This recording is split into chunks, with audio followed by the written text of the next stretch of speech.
So good morning, good afternoon, good evening. Welcome to the penultimate session, which is on Indigenous data sovereignty. Again, we have speakers from around the world, so morning on one side of the planet and the other morning of the next day on the other side. We are going to start our session today with Stephanie. So Stephanie Carroll, who is Assistant Professor of Public Health and Associate Director of the Native Nations Institute and Chair of the Global Indigenous Data Alliance. Can we play Stephanie's video, please?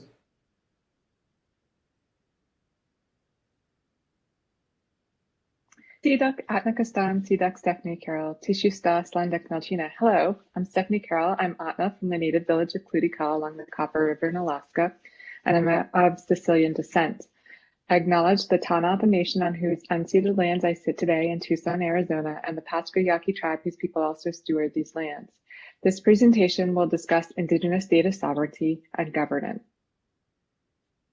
Indigenous peoples' data include data generated by Indigenous peoples as well as by governments and other institutions on and about Indigenous peoples and territories. Indigenous peoples' data comprise information and knowledge about the environment, land, skies, resources, and non-humans with which they have relations. Information about Indigenous individuals, such as administrative, census, health, social, commercial, corporate, and other data, and information and knowledge about Indigenous peoples as collectives, including traditional and cultural information, oral histories, ancestral and clan knowledge, cultural sites, stories, belongings, and more. Indigenous data sovereignty draws on the UN Declaration on the Rights of Indigenous Peoples that reaffirms the rights of Indigenous nations to control data about their peoples, lands, and resources. Indigenous data sovereignty is grounded in inherent sovereignty, thus only Indigenous peoples and nations as rights holders can exercise Indigenous data sovereignty. Indigenous data sovereignty is a responsibility grounded in the ways, traditions, and roles that communities have for the care of their knowledge. Knowledge belongs to the collective and is fundamental to who we are as Indigenous peoples. Indigenous data sovereignty shifts the paradigm from equity to sovereignty and recognizes that data are critical to the exercise of tribal sovereignty. Indigenous peoples require data for governance and self-determined decision-making. At the same time, Indigenous nations, like many institutions, create and enact governance policies and practices that align with their values to accelerate the use of Indigenous data for equitable outcomes in decision-making. Indigenous-driven data work requires relationships and with other data actors and experts, both for expertise in data for governance, as well as through relationships where external data stewards manage Indigenous data by Indigenous standards. Both domestically and internationally, communities of practice and advocacy exist through Indigenous data sovereignty-focused networks in the United States, Canada, Australia, and Aotearoa, New Zealand, as well as Indigenous data sovereignty activities in many other areas across the globe. The Global Indigenous Data Alliance, or GEDA, is an international network of networks that promotes Indigenous control of Indigenous data, reinforcing the rights to engage in decision-making in accordance with Indigenous values and collective interests. Released by GEDA, the CARE principles, collective benefit, authority to control, responsibility, and ethics, and their sub-principles set forth critical considerations for non-tribal data creators, stewards, and users, and are designed to guide the inclusion of Indigenous peoples in data governance across contemporary data ecosystems. The CARE principles bring a people and purpose orientation to data governance, which complements the data-centric nature of the FAIR principles, which are findable, accessible, interoperable, reusable. The CARE principles shift the focus of data governance from consultation to values-based relationships. The CARE principles are designed to be complementary to the FAIR principles, to promote equitable participation and outcomes from data access, use, reuse, and attribution in contemporary data landscapes. Implementation of the CARE principles should be seen as a dimension of open and fair data that ensures the use of data is purposeful and enhances the well-being of Indigenous peoples. Indigenous data should be both fair and care.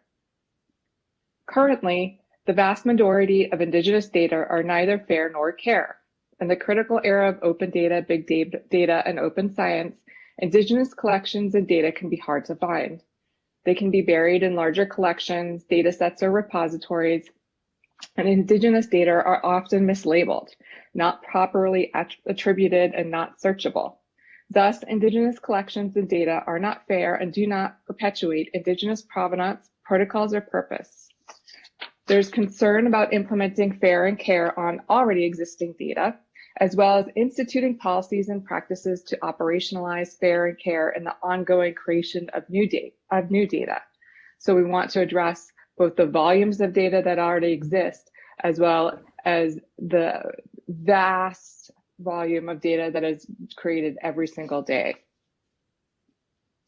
Important are currently used mechanisms that can reflect and enact the care principles include tribal data governance tools such as tribal codes, guidelines, and research review processes.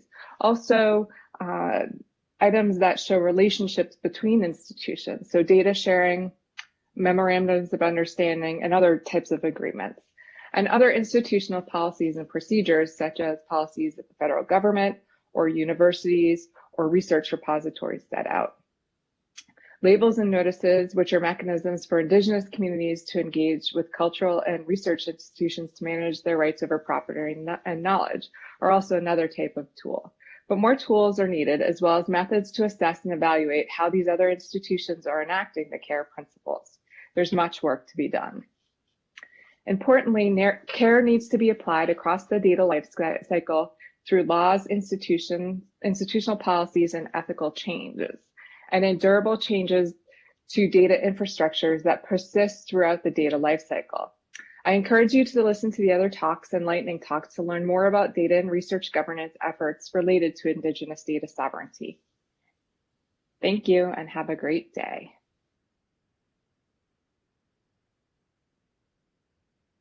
Thank you. So, Stephanie, could you put on your camera, please? Great. So you talked about Indigenous data sovereignty being grounded in inherent sovereignty. I'd like you just to unpack that a little bit and explain a bit more about that. And you also talked about equitable outcomes. Could you just talk about those two things a little bit and explain a bit more about what you mean and what can be done? Sure. So we talk about inherent sovereignty, or the sovereignty that Indigenous peoples have. And the important component of that is the UNDRIP recognizes inherent sovereignty, but within our nation states, we often have issues around, for instance, here in the United States, federal recognition, or in Europe, lack of recognition of Indigenous peoples across some of the countries. And so the inherent sovereignty is of utmost importance because these rights are there, whether or not they are recognized by these other nation states.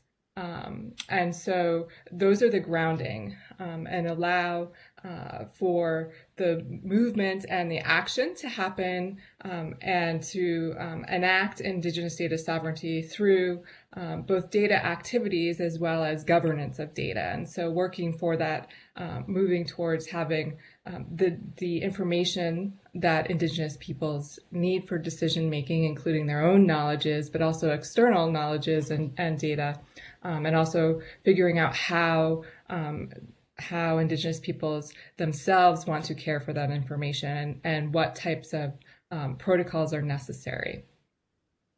Great. Moving on to the equity piece and equitable outcomes. And I think part of this is moving towards benefit sharing and power sharing, and then shifting that too of ultimately who has the power and the benefits and who should benefit from the use of Indigenous data. And so within context of community use, really gearing towards outcomes that are desired and actualized within community values.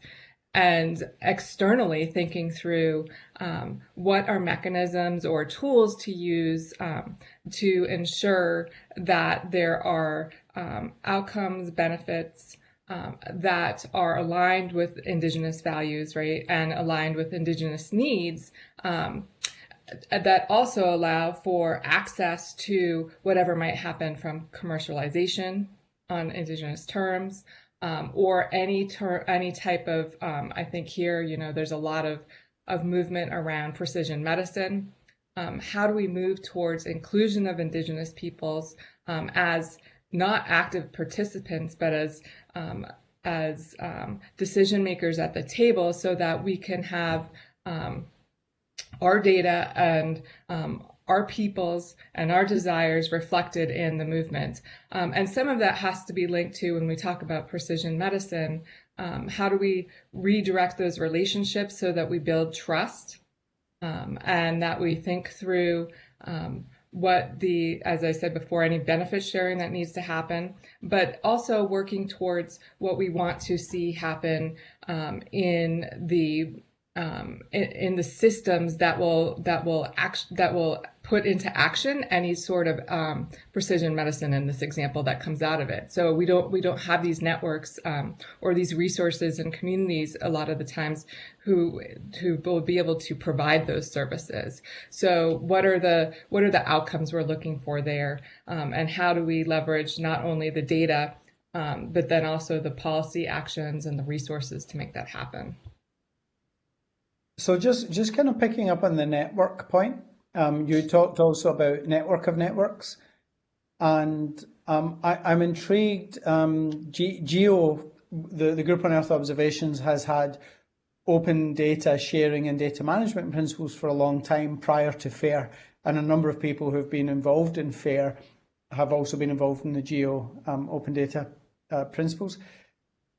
How hard is it to kind of get CARE and FAIR, in front of people, and to explain it, and to get buy-in, we have a data working group, and as some of the people are on this call right now, and I think it would be interesting to see how we can, particularly from obviously an Earth observations data and information perspective, how we can help with that task. So what are the kind of the challenges you've come up against, or is it, has it actually been successful in some places, or what's your experience? I think one of the things that we found is that as soon as we released the CARE principles in September of last year, so 2019, there was immediate interest in what the implications are and how to apply them. And so, you always have the people who question them, right? And question rights, and question the need for them. But the vast majority of people have seen two things. How do we apply these for Indigenous peoples? And also, I always, when I present, get questions about how can these benefit other people other than Indigenous peoples. And so we really like to hone in and say, yes, there are benefits from Indigenous design and innovation, but if we continue to focus on Indigenous design and innovation and moving forward the CARE principles, there'll be better benefits for everybody.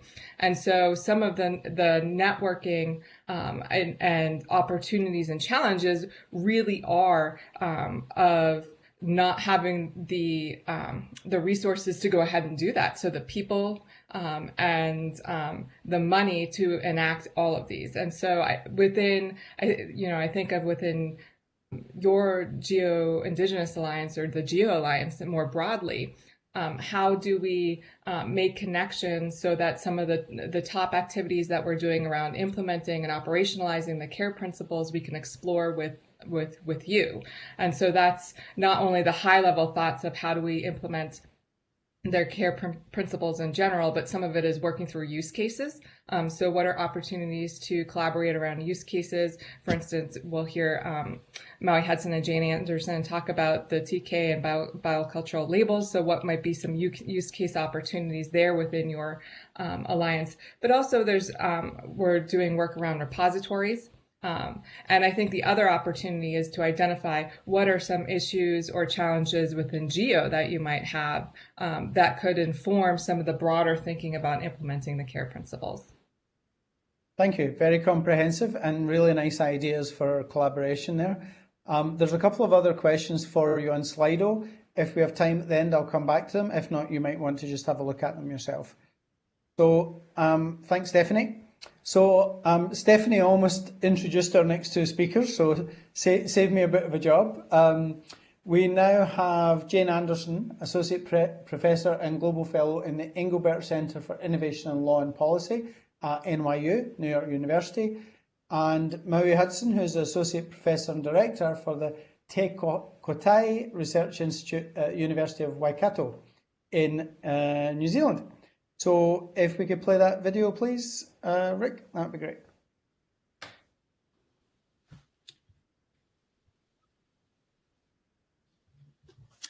Kia ora koutou katoa, tēnei te mahi a koutou I tēnei rā. My name's Maui Hudson. I'm a member of the Whakatohia Nation based in Aotearoa, New Zealand. And hi everyone, my name's Jane Anderson. I'm coming to you from Lenape-Hoking, the lands of the Lenape people in New York, Mannahatta.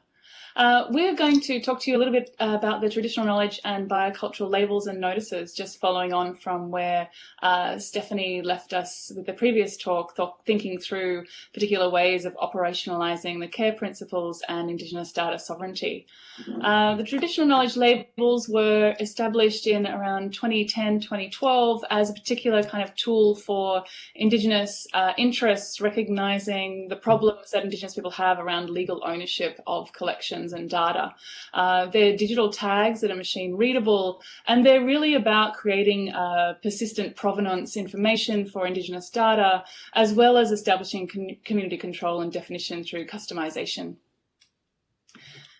This is an example of the attribution label. There are 18 labels, and this is an example of the attribution label. As you can see, the icon itself remains stable and static. That's to allow and facilitate international recognition of the system across multiple institutions and data repositories. And then every community has the capacity to customize the labels in the ways in which make sense for them, including with attention to Indigenous languages and the politics and history of why they might be using these particular labels. This is the seasonal label. This is another of the 18. This label starts to connect particular teachings and knowledge to land and to Indigenous territories. This is really an interesting label in the sense that it does a lot of crosswalking between creating nuance around particular kinds of information where that relationship to land has not been properly recognised. One of the key dimensions of the labels is the way in which they are working to transform digital infrastructures. This is the rights field within Dublin Core, which is where the TK labels are currently being placed. And we've created a certain kind of standard for doing that through a project with the Library of Congress. But as you can see, the traditional knowledge labels are added here. The rights field largely being held for traditional authors or legal rights holders. In here, our intervention is to create the space for TK labels to be included in the rights, even if they're an extra legal educational tool. One of the best things about the traditional knowledge labels has been its ability to recognise Indigenous rights and interests in material which can't get an intellectual property right. And so if we think about this in the context of genetic resources, we realise that there are also these similar issues around how to recognise Indigenous rights and interests in that digital sequence information, especially in what's becoming a more open data and open environment, supporting open data and open science. How we can share that sort of information and collaborate around ethical access and use in ways that are consistent with community protocols, with a view to being able to negotiate equitable outcomes from the use of that information, should it be commercialized in the future. And so that led us to working on a complementary set of labels called biocultural labels. These are specifically for genetic resources. And so we have 6 labels under development, a provenance label, which is very similar to the attribution label, which Jane described, consent verified, research use, ones that talk about being open to collaboration or open to commercialization, and then a multiple communities label. Some of the challenges around fair and equitable benefit sharing that arise from the Nagoya Protocol have been around what has been posed as sort of the practical challenges of recognizing interest in digital sequence information. We can see that the use of the labels could meet or provide a bridge between the research activities and commercialization activities and support the different components around free prior informed consent, mutually agreed terms, and benefit sharing. The labels as a set across both the traditional knowledge labels and the biocultural labels really do three particular types of things. One is recognize the provenance of that material.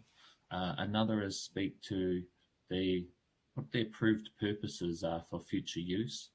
And the second one speaks to the protocols which have been in place around the traditional use of traditional protocols that support the access or sharing of that information. So whilst we developed the labels, we also recognized that we needed to develop a set of tools for researchers and for cultural institutions.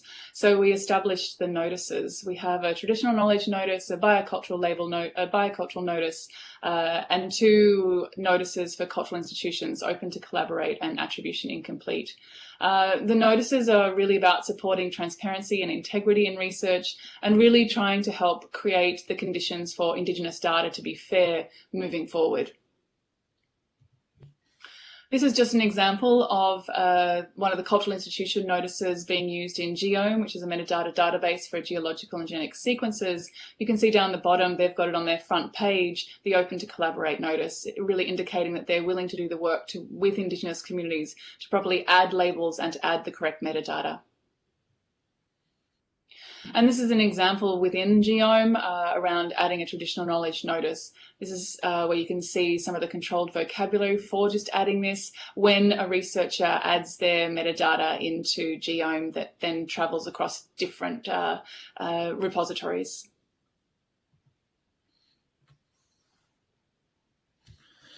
And this is our where we're hoping things are able to move in the future, where as labels and notices are applied, they can be shared either on ORCID records or in publication landing spots.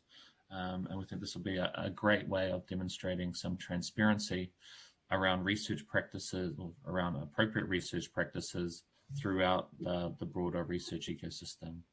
Nō reira, ngā mihi kia koutou katoa. Thank you very much. Thank you, everyone, and we look forward to talking to you about it. Thanks. Thank you. That was very nicely orchestrated with each other, but also very nice feed on from Stephanie. I'm very impressed. So a couple of questions.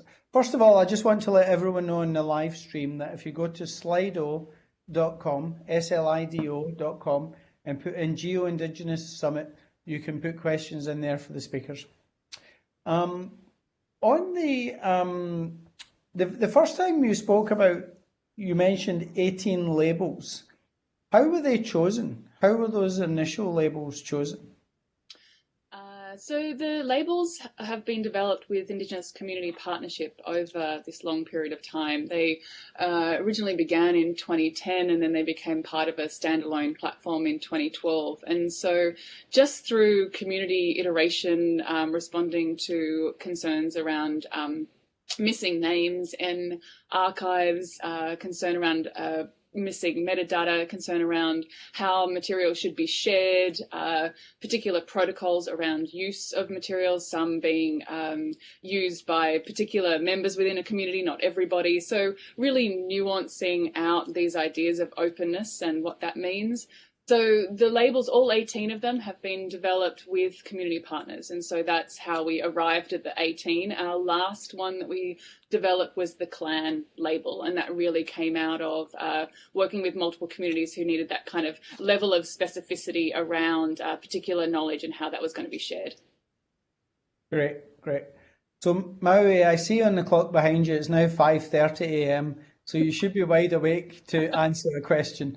When you talked, I was trying to figure out, you talked again about equitable outcomes, which is what Stephanie was talking about as well. How do you measure the success of the labels? Oh, I'm not sure I'm awake enough for that question. But Sorry. I think, there's a couple of things that happen around the use of the labels. One is it becomes an identifier for Indigenous data sets, and a way that you can do it that it can be recognized easily, both for people that are coming into contact with those records through libraries, repositories, databases, and also for people that might be essentially scraping information as we're using more and more machine kind of learning applications to deal with instances of big data. So we're in this interesting situation where we're trying to create more value from aggregating data sets into larger and larger global ones, but trying to deliver benefit to local communities. And I think this is sort of a little bit of the tension that we're dealing with around how to balance both of those things. Okay, that was a pretty good answer, given that you didn't think you were going to be able to answer it. You talked about FAIR. I saw FAIR in there. Did I miss CARE? No, having been involved in the development of the CARE principles and starting to think about how they can be operationalized in a practical sense, you would have seen the slide which Stephanie had that talked about CARE and then identified some of the different mechanisms that can be used to do that, which is where we had come across Jane's work with the traditional knowledge labels and have been working to think about how does that apply in the context of the developing biocultural labels as well.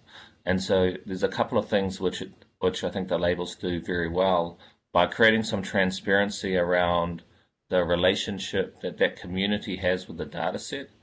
It creates an opportunity for them to speak to it, whether that's in identify them as something that can have an authority to have a say about it. And then they indicate, because they're indicating what the protocols are telling users what responsible use of that data looks like as well.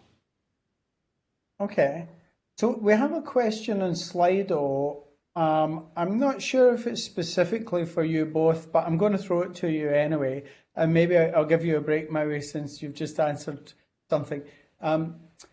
This has come from someone who I've known a very, very long time, Fraser Taylor in Canada. And Fraser says, in Canada, there's no legal protection for copyright of Indigenous knowledge. What legal changes are required to protect misuses of Indigenous data? Could you maybe answer that from the perspective of what you're actually doing? Can you give some insight? Yeah, I mean, I guess that there's multiple ways to get at that particular problem. What the labels have been developed to do is to work outside of the current restrictions of existing copyright law and intellectual property law. Many Indigenous collections and material and data are not, as Fraser notes, are not protected by current already existing laws, partly because of colonial histories that mean those laws were actually actively facilitating dispossession.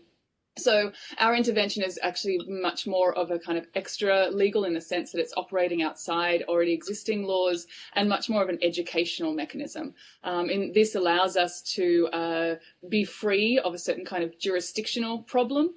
It also allows us to create labels that are much more nuanced, much more specific and much more responsive to Indigenous concerns. For instance, in relationship to the seasonal label or in relationship to community control, they're not particularly rights that any kind of Euro-American laws recognize in the first instance.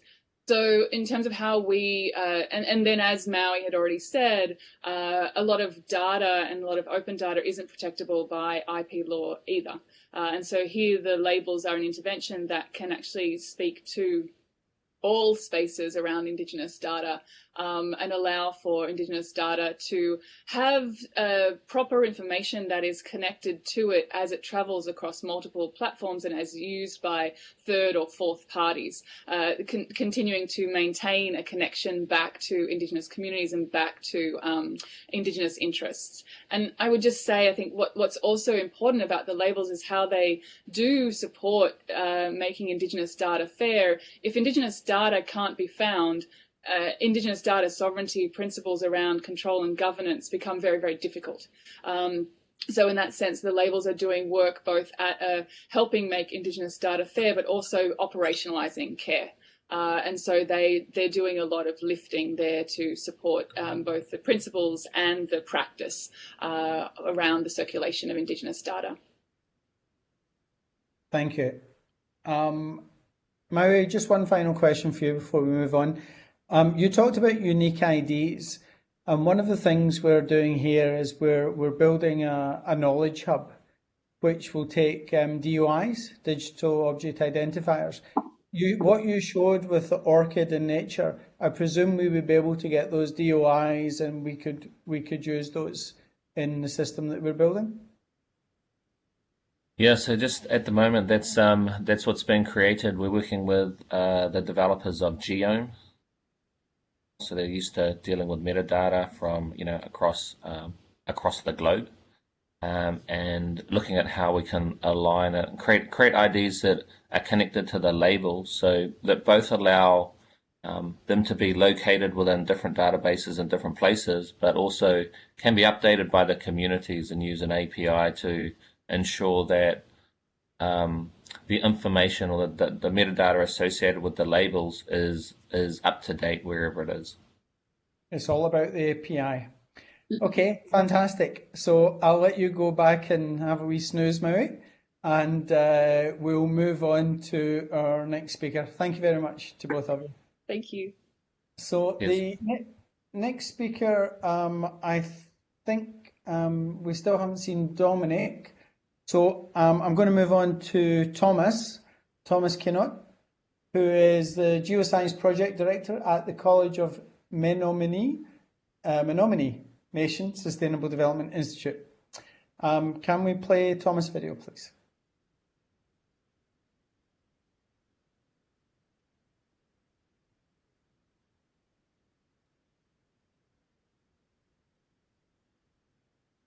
And Thomas, you can say the name of the reservation correctly after the video.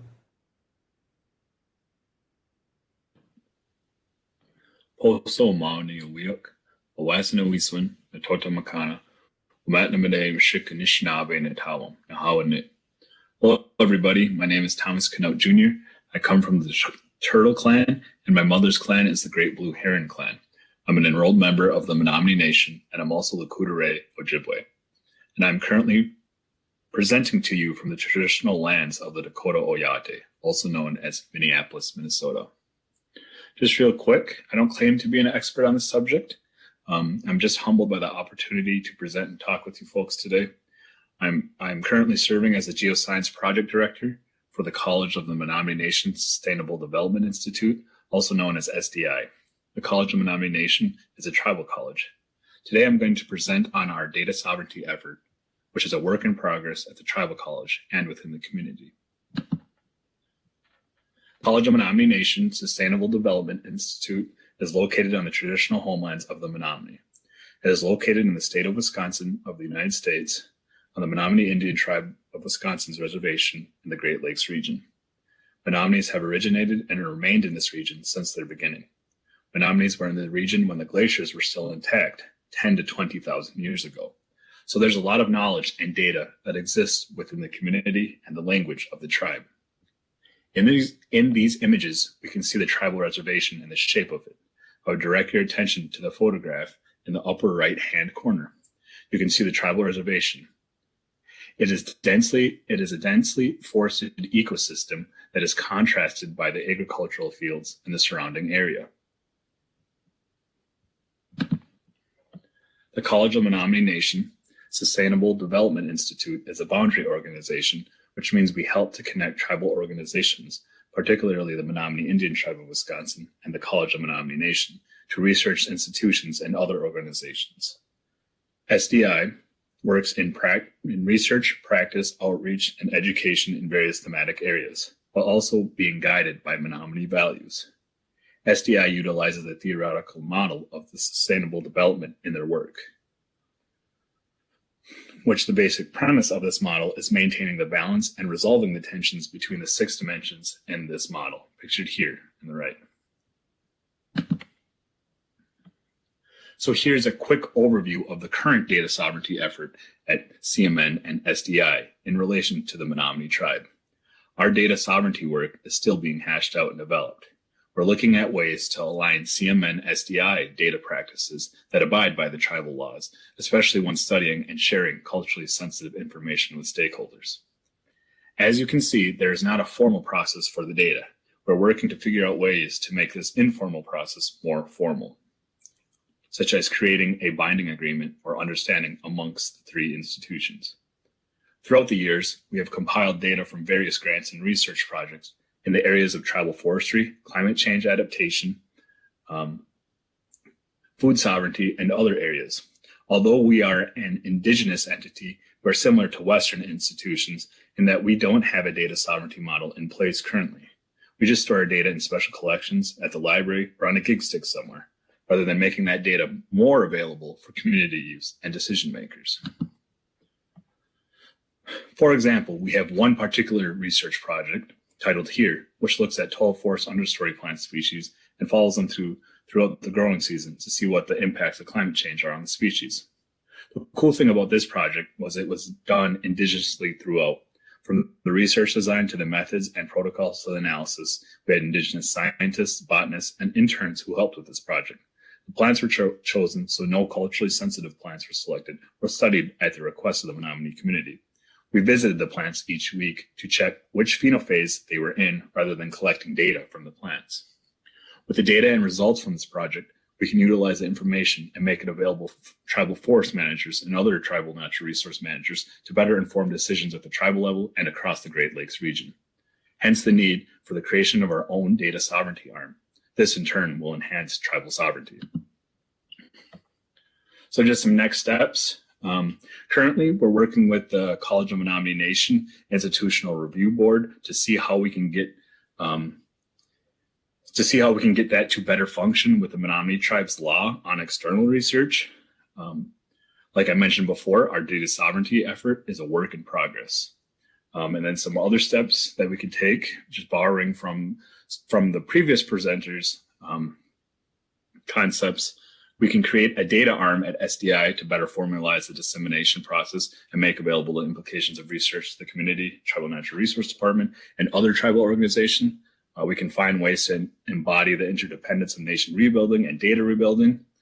We can utilize and implement the care principles and future relationships with partnering and collaborative organizations in research. And then we can help to create a more robust formalized data process that promotes the tribal governance. And whether that is an agreement or some type of understanding amongst the institutions. And in closing, I just want to say one for this opportunity and say thank you to the organizers for allowing.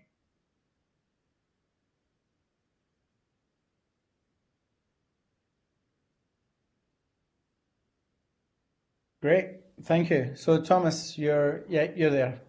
Thank you very much for that. Did you make the first map? I didn't actually. No, that's from theways.org, which is a map that shows all the traditional territories of the Indigenous folks across Turtle Island. I have a soft spot for maps. I used to work for the National Mapping Agency, so I love maps. So I had to ask you that first. You talked about maintaining the balance of the model. Can you just elaborate a little bit on what that balance means?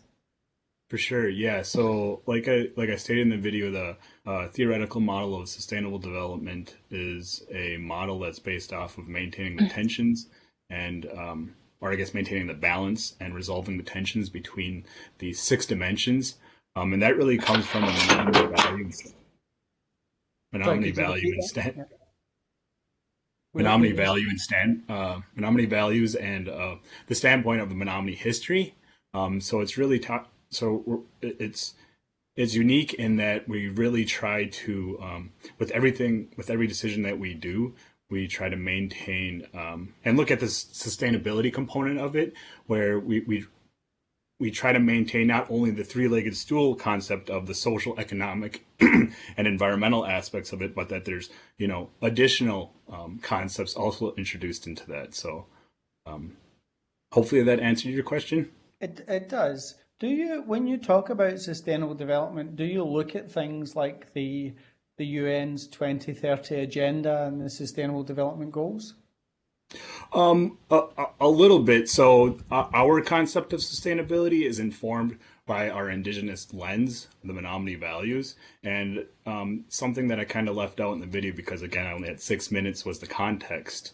And so Menominees are really known for their forest management. We've been sustainably managing our forests since our beginning, as far as colonial aspect, as far as getting our reservation. And so we've really utilized that to inform our understanding and how to balance the certain tensions amongst being confined to a certain land tract since the mid 19th century. So we utilize a Menominee lens, and we try to incorporate, outside as much as possible as well. So. And so that on that last point about going outside, you were talking about you don't yet have your data sovereignty model. How will you use external influences? Will you work with others in other Indigenous communities? How do you plan to take that forward? At risk of labouring a point, I heard you talk about care but not fair. Yeah, absolutely. So to answer the first part of the question, we're certainly looking forward to collaborating with other Indigenous organizations. Menominees actually have a unique relationship as far as federal and state agencies. We were one of the only federally recognized tribes in the 20th century to actually get terminated by the U.S. government. So they took our status away as Indians, as Indigenous peoples, and they just introduced us as general citizens. So they took away our federal status, which is, unbelievable, in the early 1950s. And then we were general citizens for about 13 years until we restored our status as a federally recognized tribe. So we have a very weary relationship in working with outside organizations. But as far as working with Indigenous tribes and Indigenous organizations throughout the Great Lakes region, we're looking forward to that, and we welcome that, especially in collaborating on hashing out and incorporating care principles, right? And we see that as a very beneficial thing for the tribe, especially in relation to the control to and the collective authority to control and the collective benefit aspect of care, because the tribe utilizes forest management practices, sustained yield forest management practices on our reservation, and we're super guarded with our ecological data and whatnot, and sharing that with state and federal agencies and other research organizations. So we have a process in place thus far, but it's still a work in progress, as I mentioned in the presentation. So just one final question. I mean, I realize you're working on behalf of your community and you're working on Indigenous data sovereignty, but I mean, I've heard a lot. Yesterday, someone was talking from FAO, the Food and Agriculture Organization of the United Nations, about the percentage of land that is underpinning biodiversity, and you've been talking about forestry that is important for climate action. And do you think that, I mean, you talked about climate change adaptation in your talk. Do you see taking stuff from the Plant Phenology Project and sharing that as part of some of the broader climate change activities in your country? Absolutely. I think we would love to do that. It's just putting the proper protocols in place, as mentioned before, so developing that data arm that will help align tribal wishes and tribal protocols along with the tribal colleges protocols and SDI, and that, you know, when we have our research implications and we're ready to present them to the broader community, you know, outside of the tribe, making sure that there's not, you know, sensitive information that all three institutions are okay with sharing. So we're really wrestling with this idea on how to, I don't want to say redact, you know, information, but withhold information from our research results and analysis implications that we can actually share with the broader Great Lakes region as far as climate change adaptation and solutions. Okay, so there's another question come in about archiving and preserving information you're collecting. Maybe you can just have a look on Slido, and if we have time at the end, I'll come back to that question. So thank you, Thomas. Thank you. Okay, so I believe Dominic is now with us. And are you there, Dominic? Yes, you are. Yep. Okay, so Dominic David Chavez is a research analyst from NNI, the Native Nations Institute at University of Arizona. We will show your video, Dominic, and then we will have a little chat. Rick, if you can show the video, please. Rika Dominic Aita Inaru David Chavez Diri Boriken Arawak Hiwaro Tainondaka Hahong Guaitiao. Welcome, I'm Dominic David Chavez. I have multicultural heritage, Indigenous Caribbean, and I am presenting to you from Ute, Arapaho, and Cheyenne traditional homelands in the United States, where I work as a postdoctoral fellow with Native Nations Institute and as a researcher and educator with Colorado State University. I'm going to share a few key findings and resources from ongoing research where we are working to center Indigenous governance in climate and environmental science research. And I'm grateful to be part of this panel and have an opportunity to show how we're supporting Indigenous data stewards to bridge from research to community. In our Native communities, Indigenous knowledge systems based on centuries and millennia of observations of Earth, time, and space have guided our communities to adapt to changes on the Earth as they've been passed down from generation to generation. And we're seeing just a recent shift now where rather than these knowledges being largely ignored or appropriated by the science community, there's an increasing interest in including Indigenous knowledge systems in research, such as represented in these quotes from the Intergovernmental Panel on Climate Change. They recognize the importance of including local and Indigenous knowledge systems for the security of those communities and for a resource for all of humankind to adapt to the increasing changes we're seeing from human-induced climate change. So one of the questions I've asked in my past research is how are these knowledges included in climate research, and more importantly, how are the people, the community members who maintain that knowledge engaged in the research? And this is a scale of levels of Indigenous community engagement, ranging from no engagement up through Indigenous or extractive research up through self-determined. Upon conducting a global systematic review, where I ended up analyzing 20 years of climate studies, 140 different publications, I found that the majority, nearly 9 out of 10 of these studies, practice an extractive form of research that really tells a story of how legacies of colonization are seeping into the research process. There's a publication on the bottom left there if you're interested in learning more.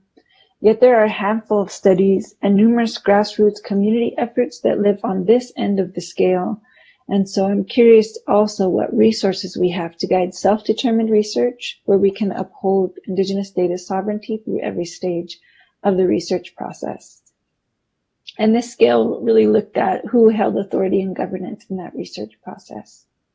So here are some of those resources. We have numerous ones to guide us on this pathway, also for decolonizing science work and reconciliation that's needed in these fields. And These include ethical frameworks at every geographic scale, from tribal up to international. And as pictured here, also the importance of listening to elders in our community, such as this abuela or grandmother from our Indigenous Caribbean island community. Yet here in the US, for example, we lack a national standard of ethics when it comes to research on and with Indigenous lands and communities, and have yet to see many of the principles outlined, for example, in the United Nations Declaration on the Rights of Indigenous People, translated into practice. So for our current National Science Foundation study led by Stephanie Russo-Carroll and myself, as well as Indigenous students, we're mentoring, and through guidance of an International Advisory Council, we're conducting an analysis of Indigenous guiding frameworks such as those included here and presented by our earlier panelists to identify key values and principles represented within them, which will apply to assess current U.S. research standards for federally funded environmental science research. And we're just now wrapping up our content analysis of 32 Indigenous ethics frameworks for guiding research, in which we've identified the following core principles that speak to key responsibilities we have for accountability on the part of researchers to land, to community, to data, to honoring the past, and to caring for our future. Within each of these, we're identifying specific methods and mechanisms for applying these values and principles in practice, which we hope to learn from and apply in future researcher trainings and policy development. And additionally, we're grounding this work in support of one of our greatest community resources for resilience, our Indigenous data stewards. So here's a few examples of Native scientists working on environmental science research who are reshaping their fields to center relational accountability and Indigenous governance in this work. As the most pressing challenges become more clear, we want to consider how we are supporting our current and future generations to access all relevant ways of knowing, to guide future decisions and policy that can protect our lands, languages, and lifeways. And I'd also include our next panelist and final panelist among these Indigenous data stewards, and look forward to his presentation. And so I'll leave you with the question of who are Indigenous data stewards in your own community. And with that, I say hahon, gracias, and thank you to those who pay the bills, to the organizers and sponsors of this event, and to all of you for joining us today. Thank you, Dominique. So we changed the order of the presentations. Unfortunately, after such beautiful choreography by you all, we had to change the order. There's a lot of stuff in here. Is the term Indigenous data steward, is that something that's more broadly known? Is that this is outside of the community? Yeah. Are you able to hear me okay? Yes, perfect. I've heard this adopted in a few different contexts, yet it was just a way for us to really capture the nature of how we were thinking of this work, caring for data in a relational way. And so I've heard it used in other contexts as well, but it's not a formal term to my knowing right now. And Mabrika, good morning, good evening, afternoon, everyone. Thank you for having me too. So you talked about UNDRIP, the United Nations Declaration on the Rights of Indigenous Peoples, if I heard you correctly, and you talked about the national standard for ethics. Can you just delve a bit more into the relationship there? I guess what I'm most interested in is the policy development part that you talked about. Can you just kind of explain that a little bit for us? Yeah, I can, and let me know what areas you want to go into more detail. So where we are at right now in the US, it's just a whole mixture of within the federal agencies, which is kind of where we were carrying this work forward into. Some have standard protocols now for Indigenous research and engagement in terms of Indigenous peoples as sovereign nations, as rights holders, and others have very little to guide researchers. I myself have been federally funded from the time I started college for my research, and the trainings that we had really didn't give us any guidance around Indigenous knowledge and data and how we might treat that differently in the historical context that we're in here versus other forms of data. They just cover human subjects ethics. And so what we recognize now, though, is that there are numerous colonized nations around the world that are grappling with similar historical issues, similar political and social contexts. And so we looked to Indigenous ethics frameworks internationally, and some of these were at the international scale, like UNDRIP. Other ones were Canada-specific or tribal-specific, such as the Sound Code of Ethics. And so we're just doing a content analysis across all of these and looking at what are the core values and principles within them and specific mechanisms within those in terms of practice and process to guide research. So, I mean, one of the comments I've had from my good friend and colleague, Mr. James Rattlingleaf Sr., is that the GEO Indigenous Alliance will be looking how to implement the principles you're working on as we develop what we're doing. One of the things that I'm thinking about is we have a big research community in GEO. I don't know how many researchers, but it's certainly hundreds, if not thousands. If we wanted to help you move towards, the self-determined end of the scale, what would be how could we do it? What would be the thing that would help the most? What would you want the GEO community to do? What would be your call to action? Oh, I love that. That gets me so excited. And I do hope we can vision that forward. I imagine there's many in the community already working and leading those self-determined efforts. That particular study you referenced, that scale, at the time, that was 20 years of data ending in 2016, but I didn't have any that met that Indigenous, at the very self-determined end of that spectrum, that Indigenous level. I didn't find any reported climate studies that had met that. Yet I knew in my own community that we were doing that effort. I know there are efforts on the ground, and there's these amazing scholars coming up, like Tom, who presented earlier, my colleague, and my other colleagues here, and a lot of us also accessing college for the first time, really being able to access leadership positions. And so I think it's very helpful when we can learn from each other how to put these self-determined frameworks and models into practice in every stage of the research. When folks are publishing, when they're able to connect on digital forums such as this, when we can learn from each other and find out who's doing this work in this self-determined way. Have they published? What data do they have? What can we learn from each other? What similar obstacles are we facing in terms of funding, governing mechanisms, getting credibility with the institutions that we work with to do research in this way? Or for many of us, it's been the institutional review boards or ethical review boards at our universities that aren't modeled for self-determined community-centered research. So I think being able to learn from each other and access each other's case studies and ask each other questions is a very powerful, helpful way to move forward.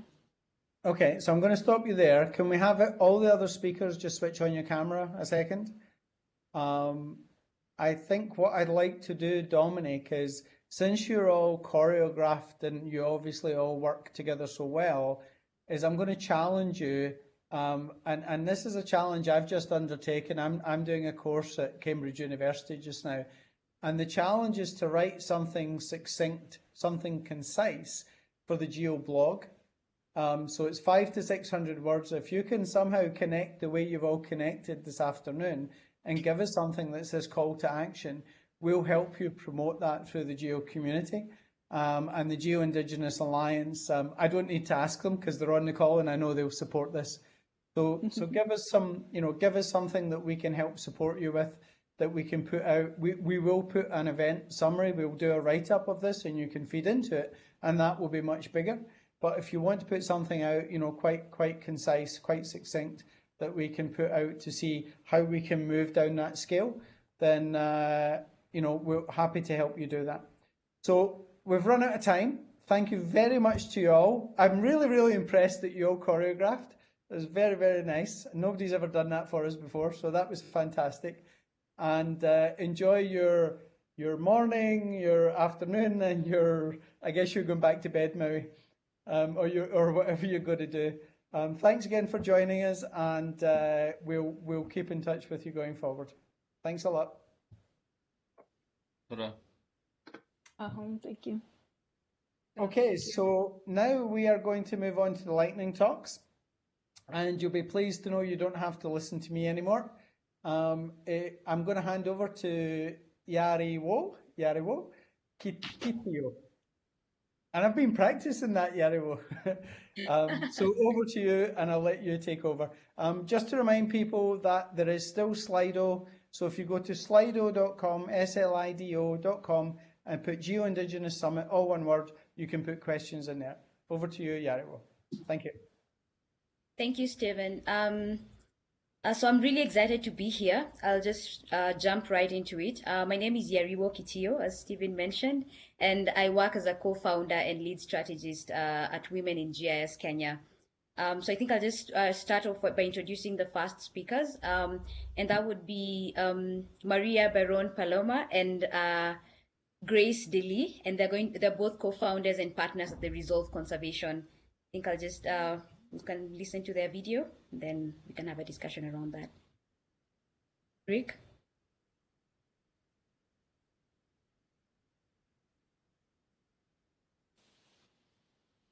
Hello, my name is Maria Palomar, and I am one of the co-founders of Resolve Conservation. I am here today to talk to you about preserving indigenous knowledge with decentralized data collaboratives. When Grace and I funded Resolve Conservation, we started looking at data and how to make data transfer more democratic, how to keep data within the communities that were collecting it so that they could benefit from the results of that data.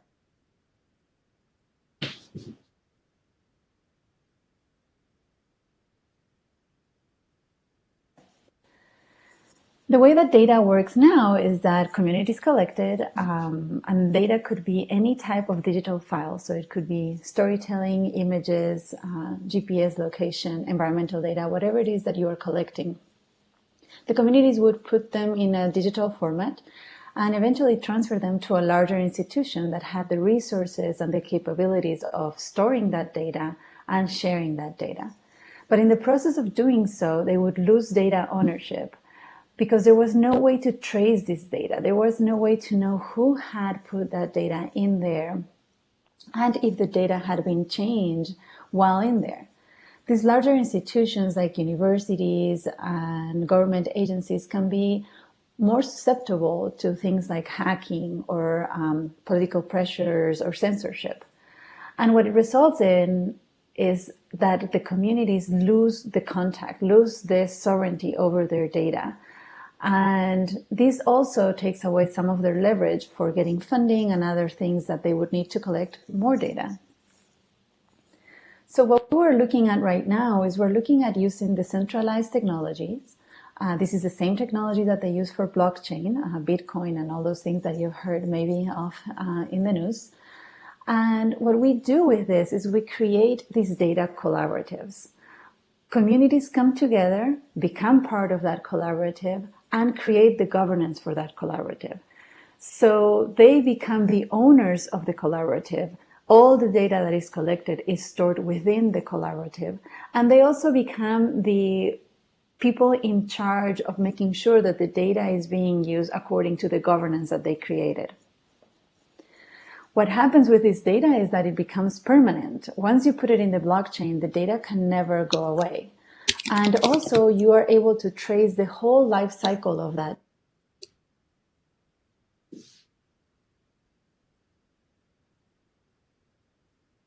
data. So you can start from who put it in to when it was changed, how it was changed, by whom, and to who is using it now, who took it out. That is important because it creates a very transparent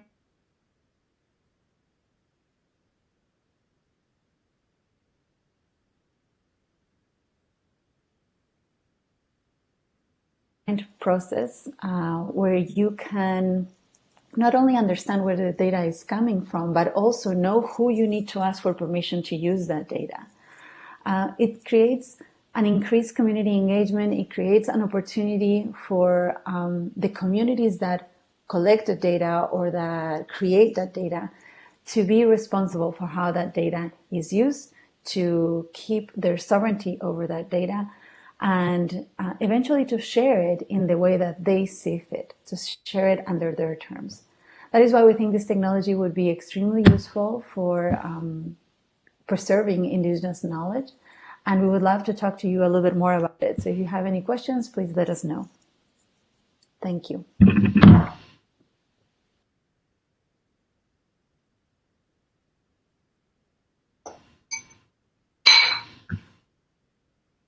You're on mute, Yaribo. Sorry. Thank you, Maria, for that. Just a quick question on, I like that you mentioned that the portal is sort of built in a way that we are sort of having a power shift, and the communities now have, the power of deciding who gets the data, who shares the data, and how that data is being governed, and it's all on them.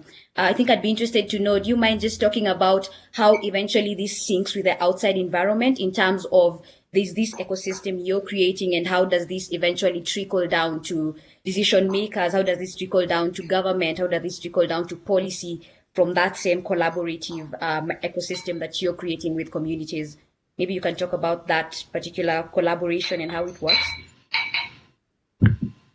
Hi, Yariwo. This is Grace. I am speaking on behalf of Resolve Conservation here.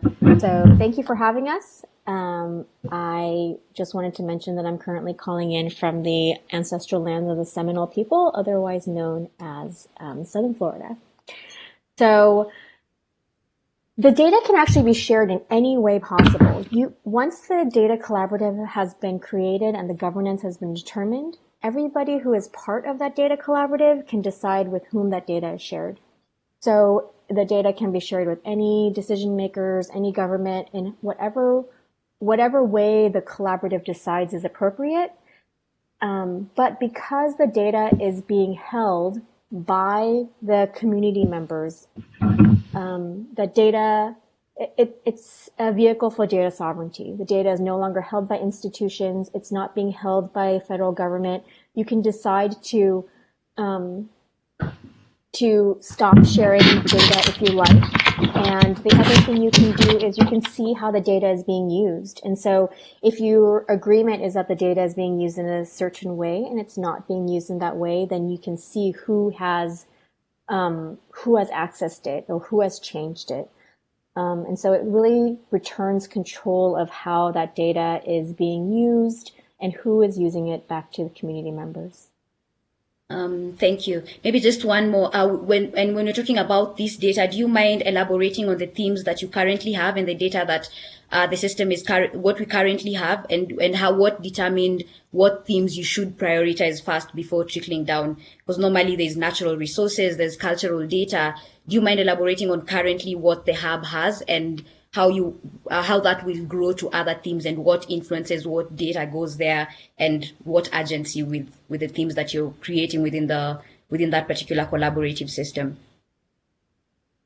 You can really save any data that you would like. So currently we're collecting real-time endangered species data, sighting data. That's one of the things that we're doing, but you can also collect audio, you can collect images. It is really any kind of data that a group decides that they would like to collect.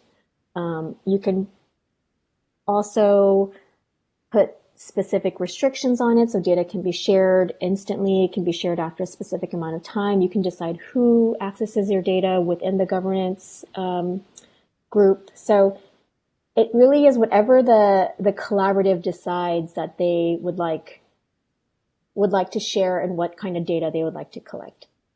Oh, okay. Thank you, Grace. I hope we'll have enough time at the end, because I feel like there's more questions, but I think we'll jump on to the next speaker, and then hopefully we'll just have a 2 minutes discussion at the end of everyone's session. So next I'm going to introduce, thank you. I'm going to introduce the next presenter. That's Toward Bear. I think I pronounced that really wrong. Who's the principal anthropologist of Crescent Research, and is going to be talking about mapping digital sovereignty. We'll watch his video now.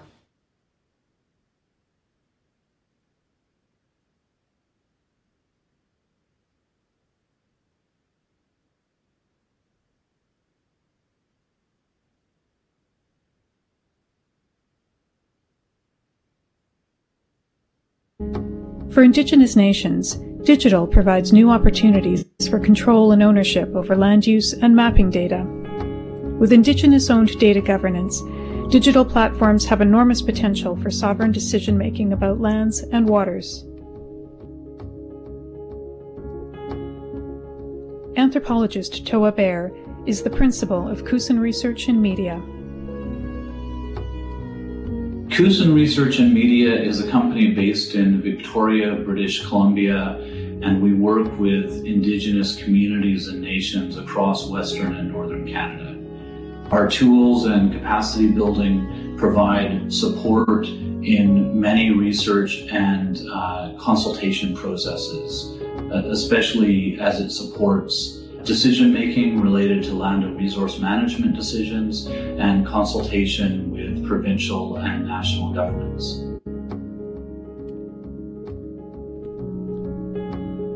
Indigenous communities too often have to rely on outside sources for information regarding land use and environmental impacts on their territories. Developed with direction from more than a dozen Indigenous communities in Canada, Crescent builds digital platforms that ensure communities have the most accurate, reliable, community-owned and generated data at their fingertips for everyday land management. At Crescent Research and Media, we work with Indigenous communities and nations to gather information that they collect themselves or that they can verify as being reliable, and give them the tools to vet and understand and hold that information so that they have control over it and they know who is going to have it and what it's going to be used for. Using GeoKeeper, a community-based monitoring app, community members can collect data out on the land on everything from environmental changes and wildlife sightings to cultural heritage reporting. The app pairs GPS data collection with customizable forms to meet the needs of the community. This data connects to the Community Knowledge Keeper, a centralized hub for visualizing and managing research and field data, with built-in maps, a full digital archive, and workflows for processing consultation from industry and government. If you would like to learn more about Crescent Research and Media, visit us online at www.crescent.ca.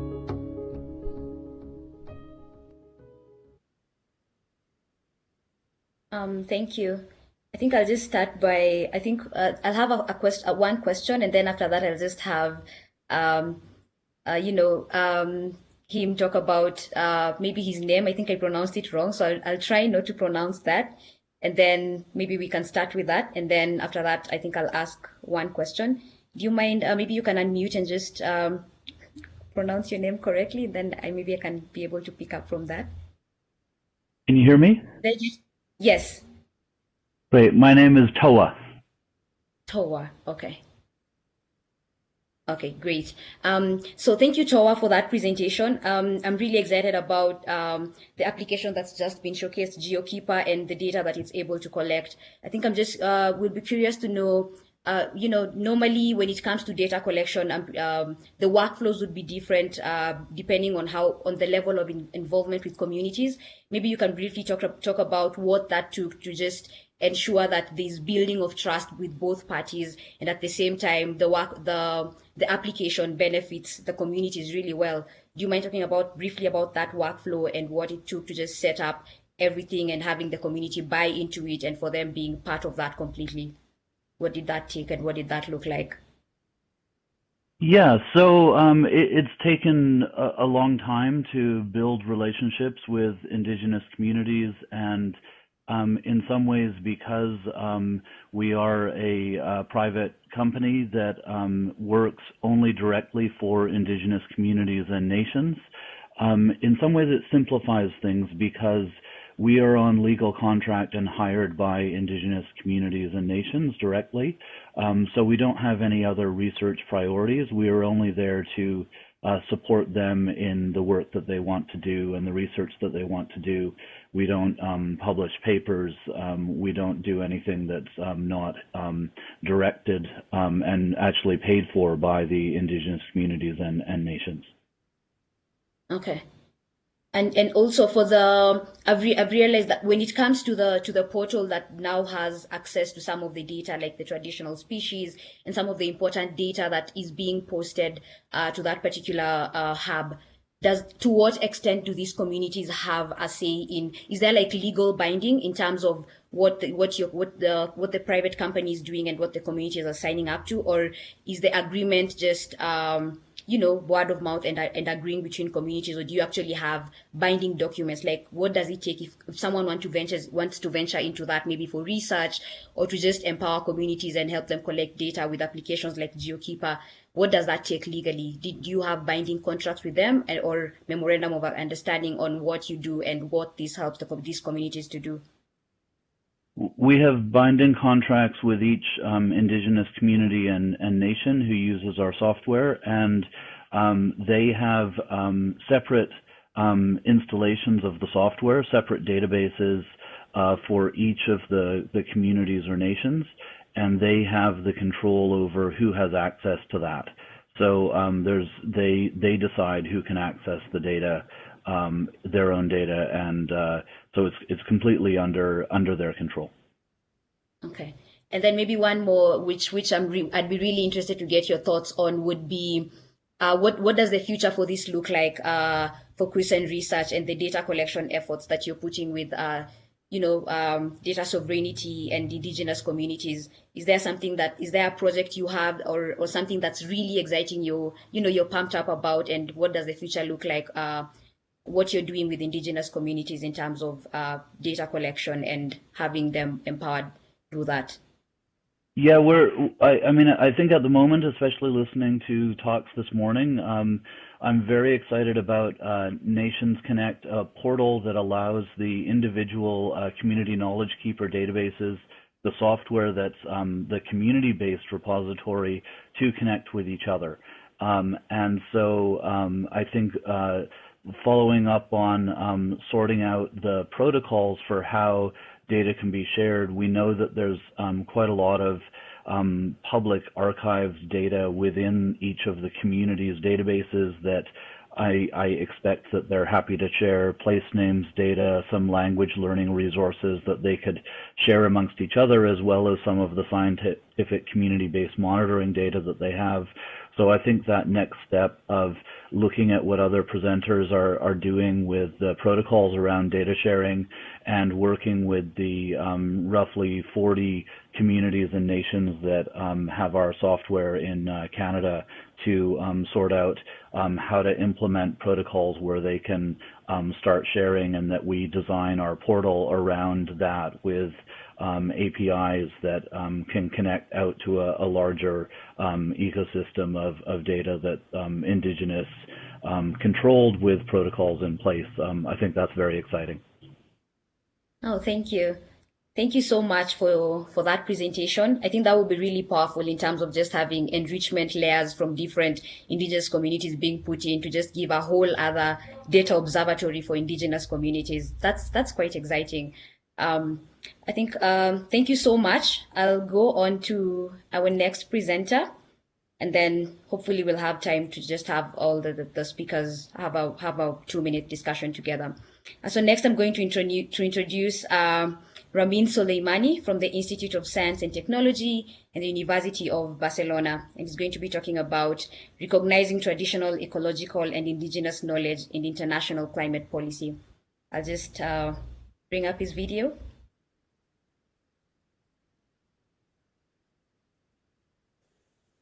Hello everyone, my name is Ramin, and in this video I'd like to present you the OpenTech platform. OpenTech is an online platform which aims to document and share indigenous and traditional ecological knowledge related to the impacts of climate change and the use and management of agrobiodiversity. OpenTech is developed in the LICHI project. LICHI stands for Local Indicators of Climate Change Impacts. It brings indigenous and local knowledge to climate change research, and it's funded by the European Research Council. LICHI started in 2018 and will go until May 23. LICHI has many facets, but one part is to develop the citizen science platform for global participation. You can find more information about the project at litchi.eu. However, the LICHI project does not sufficiently contribute to specifically bringing indigenous knowledge and perspectives into climate change research and policy, as it is a scientific project. We are currently creating a new policy network with indigenous representatives and communities. The goal of ISION is to ensure indigenous knowledge and perspectives are integrated in OpenTech, and to ensure that this process leads to a rights-based approach and holistic climate research and policies. We are currently planning feedback sessions and workshops on how this can be done, both for OpenTech features and policy implementation. There are some features which are already developed or on their way that I would like to highlight, which distinguishes OpenTech from similar projects. OpenTech allows to configure the surveys that can be filled out and seen. The main survey we designed is for local observation on a climate change impact. But next to that there are other types, for example one for scientific articles, which are reviewed and include climate change impacts observed by IPLCs. It is also possible to create different projects, which group surveys together and in general give different user experiences entering and exploring the data. There are some upcoming features which are important for the success of ISION. We will be adding surveys according to the feedback from indigenous communities and representatives in order to represent alternative knowledge systems. We are also working on extensible language support. Surveys and individual entries can be translated, and a user can declare languages they want to see. We are also aiming to follow the CARE principles, and we see that allowing users or communities to use biocultural knowledge and traditional knowledge labels and notices might be a good path as well to contribute to indigenous data sovereignty. These are all features we hope to all elaborate on in 2021 through feedback sessions and workshops.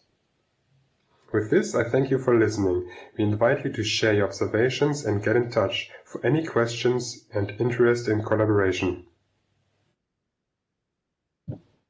Thank you, Ramin. Did I pronounce your name right? Yeah, perfect. Thanks. That's right. Thank you. Okay, thank you for that presentation.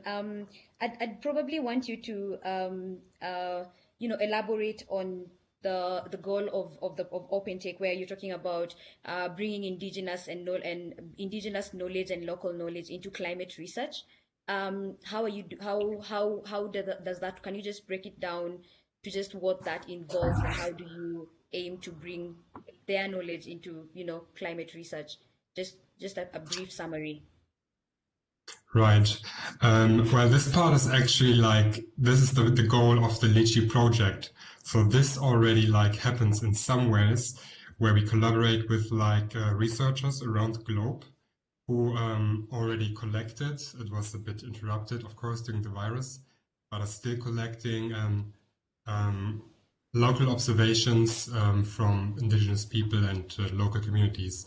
The OpenTech platform is actually the harder part, because there we kind of create this open platform and need now to seek out and find people who are engaged in using it. Okay. Based on the platform, would you say the need is growing when you look at the stats of people who are using and engaging on OpenTech? Would you say people are embracing how you're integrating this knowledge across the globe and putting it on that platform? Would you say people are embracing that particular platform and how they're using it to just power up climate research? Well, so far I would say no, because basically there are no active users yet. So the platform was released September-ish, or after the summer, let's say. And basically there was not like the plan of like dissemination is still like kind of like we need to catch up with dissemination, and that's why we actually like see Ision more as like a good way to disseminate it better and like have people try it out and like hope to catch on it. Oh, thank you. That would be interesting. Maybe we can share that as well, to just have people, when that's being launched and when you disseminate that, then we'd be happy to, test it out and see how it works and maybe give feedback as well. Okay. Yeah. Okay. Hey, thank you so much for that presentation, Ramin. I think I'll just introduce the last but not least speaker, and then we can just have a I don't know if we'll still have time, but then we can wind up. So next I'm going to introduce Leah Shanley, who's a senior fellow at the Nelson Institute for Environmental Studies, University of Wisconsin, and she's going to talk about implications of high-resolution satellite imagery for Indigenous data sovereignty. I think we'll take the video. Hello, my name is Leah Shanley, and I'm a senior fellow at the Nelson Institute, University of Wisconsin-Madison. I've worked with American Indian tribes for over 15 years to build capacity for geospatial technology. As we are meeting virtually from places around the world, I would like to respectfully acknowledge all Indigenous nations and communities. Wherever we are, we're on Indigenous land. Based on America's history of colonization, systemic racism, and marginalization, American Indian tribes have long been concerned about ownership, control, and access to information and spatial data about their lands, resources, and communities. These concerns have been made urgent by federal and state court decisions resulting in the disclosure of Indigenous data and information under open government laws, by the sophisticated data integration and analysis capacity of geographic information systems, and by the advancements in high spatial and high temporal resolution satellite remote sensing. For example, Indigenous spatial data may be disclosed to the public under open government laws if U.S. federal government creates or maintains data about tribes. The data also may become accessible to the public if tribes and researchers share their data with the federal government in response to consultation, litigation, or federal funding requirements. American Indian tribes are concerned about the potential for misuse of their spatial data for several reasons, including infringement on their individual and collective privacy, misappropriation of their intellectual property and its misuse for commercial gain, misinterpretation or discrediting of cultural practices, abrogation of treaty rights or water rights, and the diminishment of their authority to govern and regulate their air, water, and lands. Protecting tribal spatial data from potential misuse, while at the same time ensuring tribal government transparency and data access for tribal citizens, will require a creative combination of technical, organizational, legal, policy, and political solutions. To assert their Indigenous data sovereignty, American tribes may consider asserting copyright over their data, using contracts and licensing to facilitate appropriate data sharing, and enacting their own laws to govern spatial data access.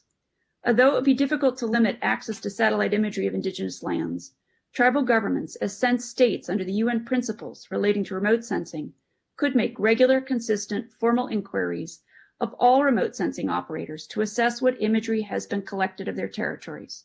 Tribal governments also may be able to purchase satellite imagery as a reduced price under the principles of equity and/or by uniting together with other tribal governments to make bulk purchases. Lastly, tribes may strengthen their sovereignty by building the internal capacity to understand and use spatial technologies and Earth observations to their own advantage, as we've seen during this summit, and by keeping abreast of new technologies and their potential implications.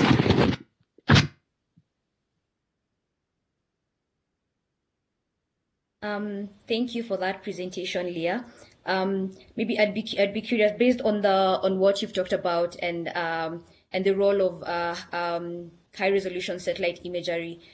Can you point out maybe briefly some of the existing, ongoing projects that are putting some of the concepts you've talked about in place, and how that has grown over the years? Just one specific project or anything that would show how we're using high resolution satellite imagery and how that works currently.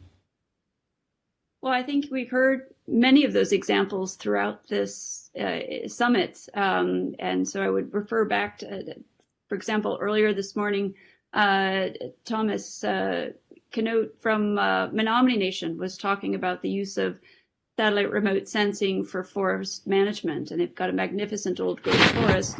And the combination of remote sensing and geospatial technology has allowed them to better manage that forest while at the same time protecting some of their cultural heritage sites that are embedded within that forest. Thank you. Would you say, like over the years, would you say that we are actually, based on the policies that you've just talked about and some of the principles that you've talked about when it comes to, when it comes to indigenous data and the sensitivities that come with it? First of all, there's mistrust from communities and all the other factors that come into play. Would you say that is evolving in terms of, the mistrust evolving because communities have seen how these data sets are being used to benefit and then the principles that govern them? So are we seeing, communities being more open to, using of this data and just being open to using technology for government and from other institutions for betterment of maybe climate change or understanding traditional knowledge with the help of communities and indigenous communities specifically?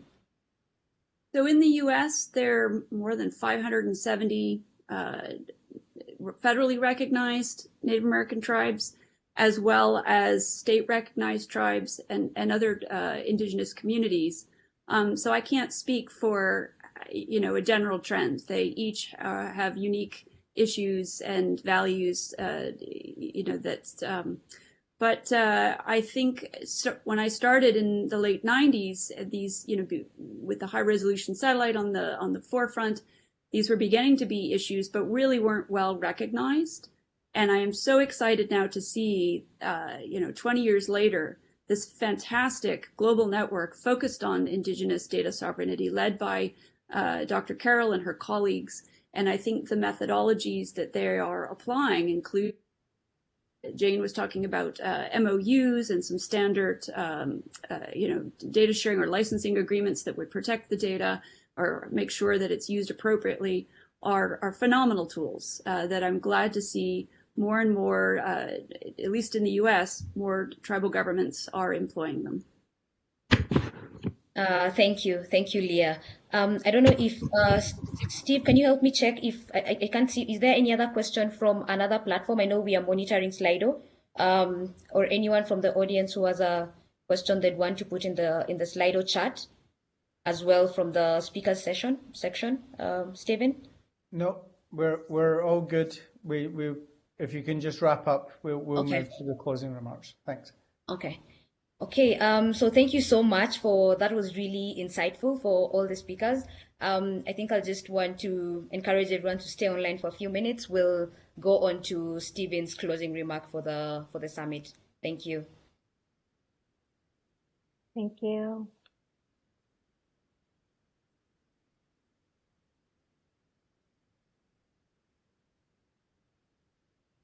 Santisana? Thank you, Yariwo. And thank you to all the speakers. So it's been fantastic 3 days. There's a huge amount of information and lots of ideas and lots of people coming together, which is great. I mean, it's the inaugural summit for GEO, and I think for the GEO Indigenous Alliance, the work done in the background by everyone has been amazing, but particularly by Deanna Mastracci and by my colleague Rick Bynes. It's been really, really great. So glad to see you're here, Gilberto. I was worried that you might not have the link. So we're now moving to closing remarks. So I'm just going to introduce the speakers. They'll do the remarks, and then we'll have our closing prayers. So the first person to do the closing remarks is my boss, Professor Dr. Gilberto Camara, who is the Secretariat Director of the Group on Earth Observations. Over to you, Gilberto. Thank you, Stephen. And my first words are of enormous satisfaction and of thanks for those that helped organize, put together, and participate in the GEO Indigenous Summit. I cannot say how I've been humbled by listening to these 3 days, by being much closer to the realities of the indigenous people who have extremely important concerns about the environment, and like I said at the beginning, are both the past and the future of our relationship with the planet. And it is with that, I would argue, that spirit of mind of learning that actually GEO has embraced the indigenous community. As you know, GEO is an intergovernmental organization. It's like the UN, where we typically nominally work with member states. But we actually, in the same way as the UN Declaration for the Rights of Indigenous People, have come to recognize that they're guardians of the land. They have also an awareness, and this is important, an incredible awareness of both the good and the bad that comes with Earth observation data and data collection, data sovereignty. So it is particularly crucial, in one hand, to understand the needs of data sovereignty by the indigenous people, but also impressive, very impressive during these 3 days, how the need and the will to modernize, to use technologies, what we've seen in the Arctic with the drones, wherever. It's amazing that the communities are taking Earth observation extremely seriously, and I would argue more seriously than some nations, regarding what they mean, how they can be used, and how they can be misused. So you taught us from the Secretariat a big lesson. You humbled us with your stories. You gifted us with fantastic livelihood experiences. And I think we have much to continue learning from you. So thank you for being what you are. And we hope to continue this dialogue. The GEO will be a channel for you to get together and teach us how best to deal with our, the stewardship of our planet. Thank you so much, and may you have a good day, good evening, good return home. Thank you so much. Obrigado, Gilberto. Thank you very much. Now we will move to Titus Letapo, who is the Managing Director of the Sarara Foundation. We've heard Titus speak over the last couple of days, and he's also one of the co-founders of the GEO Indigenous Alliance. Titus, let's hear from you. Thank you a lot, and good evening, good morning, everybody. I'd just like to take this opportunity to thank everybody, to thank the participants, people who have been listening on what's going on. And again, I would like to also thank the speakers and the panelists. I think we have learned a lot, and maybe even sharing a lot together. And I think maybe now we are moving somewhere. Again, I would like to thank the GEO for your support. Gilberto, your team has been supportive all through.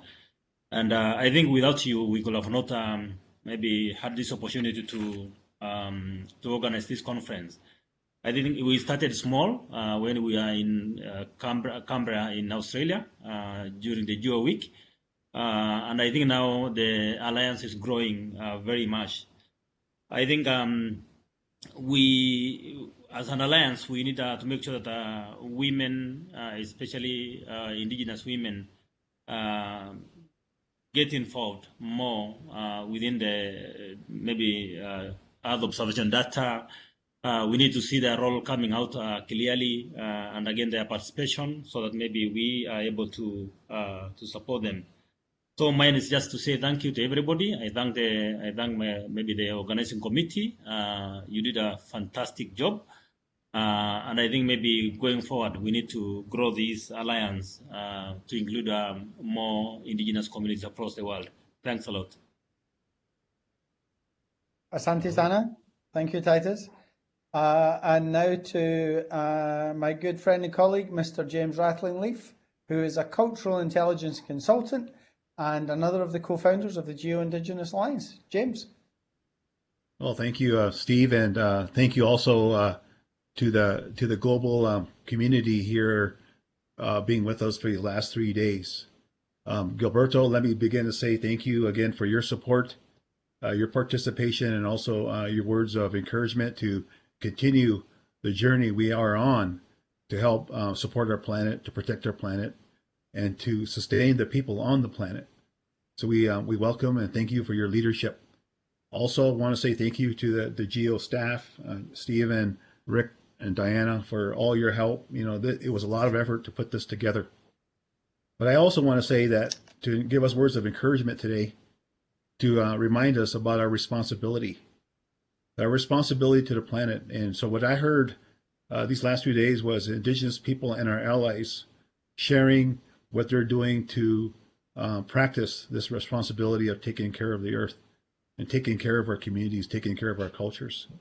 So I want to extend an open invitation to you all to join us in the Alliance. This is an open hand, an open heart to begin to continue to do the work that's needed and to build those kind of partnerships, as Dominique mentioned, the self-determined kind. You know, they sort of put forth a vision here, a vision of what these things might look like. And when you have a vision, I think it's that people can be caught up into that. They can begin to align their resources, align their practices, align their programs, align their people. I really think that there is a need for a group like the Indigenous Alliance to bring us together, to help us learn from one another, to help us resource each other. So these things are before us. Our culture, our life ways, our customs, and our elders again in these last days reminded us the importance of this work, that we have to do this kind of work. We have to bring the best ideas and best solutions to these real difficult problems we face. So we look forward to the coming year. We look forward to you and others as we share the results of this summit. And we thank you for the leadership, again, that's been part of it. So with that, I want to say, Wopila Tanka, Ichi Chapalo. Back to you, Stephen.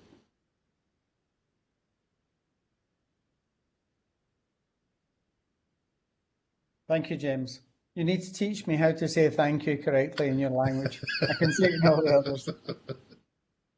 So now we have, speaking on behalf of Mario Vargas Shikaim from the Ecuadorian Amazon, who's another of the co-founders. We have one of our previous speakers from earlier in the week, Yanua Vargas Tanchimia, and she is an Indigenous reporter and filmmaker from the Shuar community. So Yanua will speak on behalf of Mario. So Yanua, are you there? ¿Estás en línea? ¿Puedes hablar? Hola. Hola. Sí. Hola. ¿Puedes prender tu sí. Yo puedo hablar. Sí. ¿Cómo están? Buenos días. Soy Yanua Vargas.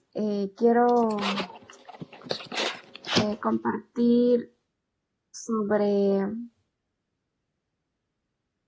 monitoreo. Nosotros lo que necesitamos es contar con equipos, datos, personal capacitado de las comunidades con capacidades de generar información para dotar a la comunidad internacional, ya que el cuidado del ambiente es tarea de todos.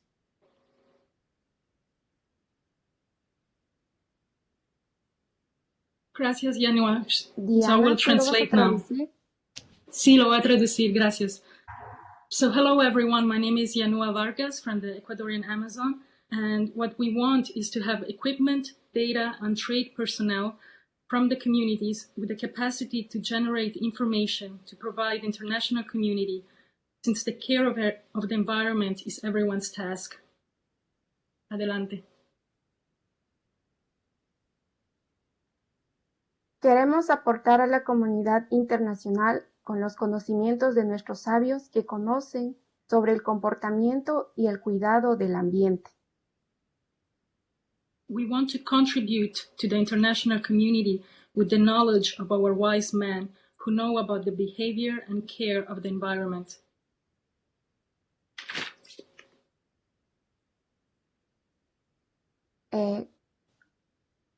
Contar con datos facilitará a conocer ciertos cambios que se dan diariamente en los territorios. Having data from the land will facilitate the knowledge of certain changes that occur daily in the territories.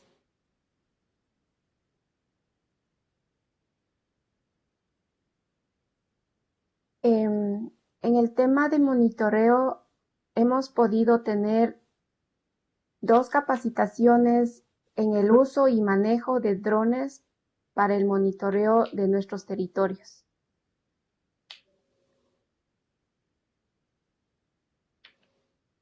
We have used drones to monitor our territories.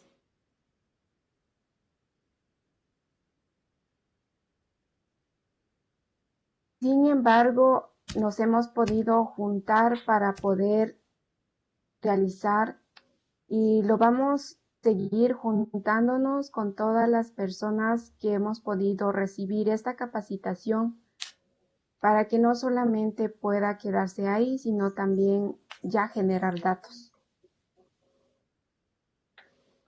We will keep working with the people who provided this capacity to ensure that we also have the data necessary. También comentarles que es importante y necesario el tema de conexión. La conectividad será muy importante para que los pueblos indígenas de nuestra Amazonía podamos acceder a la comunicación digital y estar comunicados con la comunidad global. I would also like to point that connectivity will be very important for the indigenous people of the Amazon to access digital communication and be connected to the global community.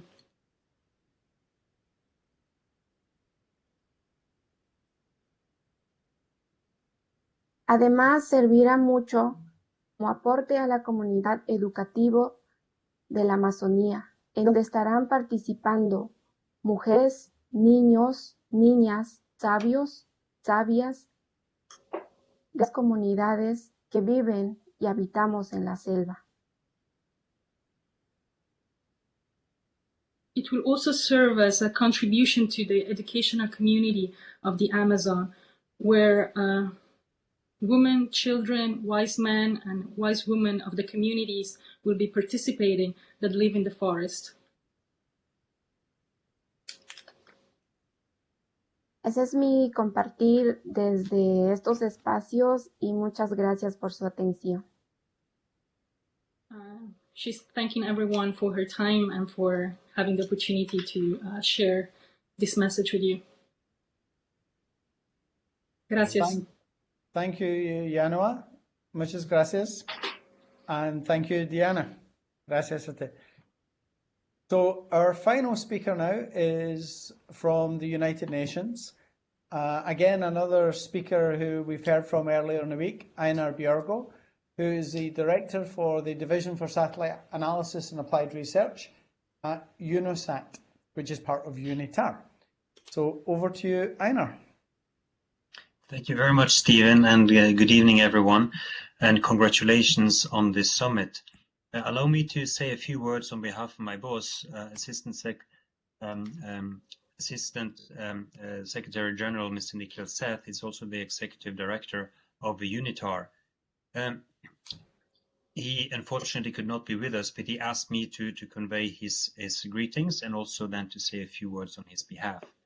So in line with the GEO recommendations, our Operational Satellite Applications Program, UNOSAT, makes sure that satellite imaging technologies contribute towards leaving no one behind.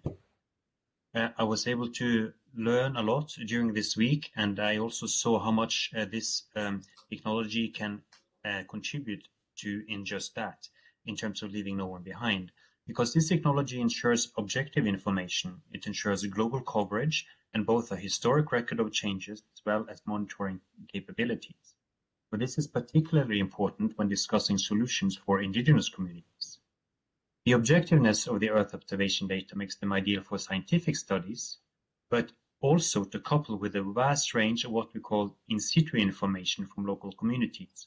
Such information exists in abundance within indigenous societies and adds great value to the remotely collected information from satellites. One of the main benefits, as I mentioned, is their global coverage. We've seen many examples from around the world during the summit, and I think this is extremely important to keep in mind this idea of the global coverage from these type of data sources. So there's such a good match to ensure coverage of areas to protect indigenous peoples' lands, forests, cover, and natural resources, just to mention a few. The global data coverage from satellites make them an ideal source of information to inform towards progress of the 20th Agenda on Sustainable Development, including observations of the rights of indigenous peoples all over the world. We need to do even more, I believe, to ensure we fully benefit from these global data for our common global goals. Of course, as you also have seen, the monitoring aspect is also extremely important when it comes to supporting indigenous societies. With the latest technologies, we are now able to do this in almost real time. We earlier in the week saw a presentation from the recent Norwegian initiative on forest monitoring, and I think initiatives such as that are extremely important and will add huge value to the case of indigenous people. What is always important when it comes to technology is to make sure that it meets a demand. That is why such summits such as this, the GEO Indigenous Summit, are so important. And it is only through listening to the real needs we can together. So I want to congratulate the group on Earth Observation for having organized this very important summit. As I said, I've learned a lot myself from this, and I look forward to engaging even more with you in the future. Thank you so much. Thank you, Einar. Tusen hjertelig takk for meg. So, our final speaker before the prayers is the lady who was one of the people who really had the idea to bring all this together, Diana Mastracci. Diana is working with us at the GEO Secretariat as a communications consultant. She also runs her own organisation, Space for Innovation, and she is one of the co-founders of the GEO Indigenous Alliance. Over to you, Diana. Thank you, Stephen. I would like to take this opportunity to thank everyone who participated for sharing their stories and projects, and to the organizing committee, and for Rick, who supported us throughout the event. We have seen some really amazing examples in the education session earlier today, from Steve DeRoy's mapping workshops to NASA's training in remote sensing with indigenous communities, to the outstanding situ project in Nunavut presented by Candice. Indigenous education really relies on the transfer of knowledge from respected knowledge holders and elders to the youth, and the GEO Indigenous Alliance wants to make geotechnologies more meaningful for indigenous youth and young adults. The objective is not just to train geoskills, but to make curriculum useful to indigenous communities. And in accordance with Elder Albert Marshall's teachings, we want to learn how to weave between knowledges and different ways of knowing, by learning how to see with two eyes, from one eye with the strength of indigenous knowledges and with the other eye with the strength of Western knowledge.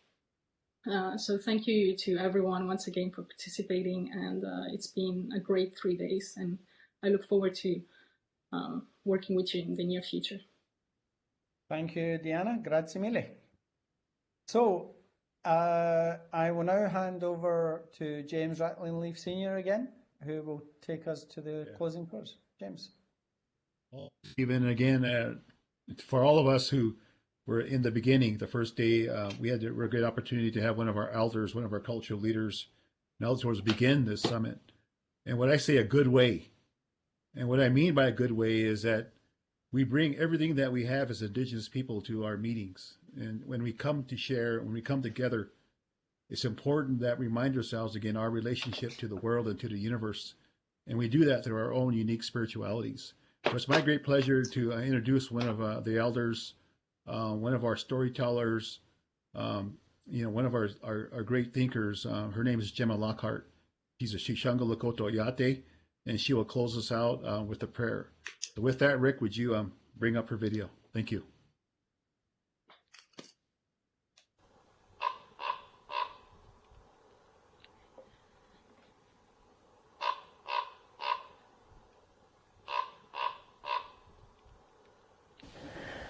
I'm Gemma Lockhart. Ampetu Washte, or Hihani Washte, GEO, wherever you are. I'm here at the top of the Rocky Mountains in Colorado, very near the Ute Trail.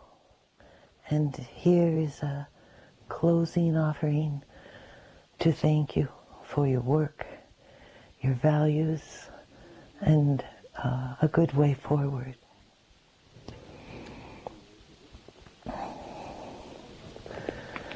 Grandfather, watch over us, please, and have mercy on us. Grandfather, to the west, the Buffalo people look at us. To the north, the Elk people look at us. To the east, the Blacktail people look at us. And to the south, the Owl people look at us. Grandfather God and Grandmother Earth, all good things come from you, and you've given us unseen power. We pray that you'll hear our voice this day. You are a woman, a mother, a loving mother who never denies her love to us. We pray that you'll hear our voice this day. You always answer the prayers of the ones who pray for help and ask for mercy. As we stand before you with all of our relatives, show us the mercy. Our God, our grandfather, have mercy. Grandfather, please help us.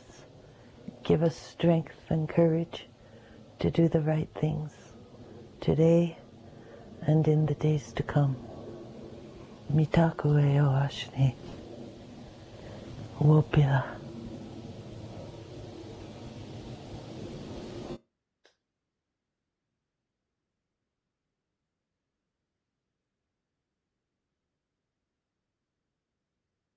So thank you, James. Thank you, everyone. We'd like to thank everyone for their time, their effort, and their energy. And the GEO Indigenous Alliance is open to everyone. Like everything in GEO, we encourage openness and transparency, and we encourage participation. And you can contact, the team. You have Titus and James and Deanna and Mario, and I can step in where necessary. So we have a very strong global network. We're here to help, and look forward to seeing you at the next GEO Indigenous Alliance meeting. And in between now and then, we will have the GEO Week, which will be in Port Elizabeth in South Africa next year. Hopefully, if we can all travel, we'll be able to meet each other in person. And between times, there's a lot of work to do, and we welcome collaborating with you on that work. So thank you very much, and be safe and sane. Thank you. The summit is now over. Thank you. Thank you, Steve.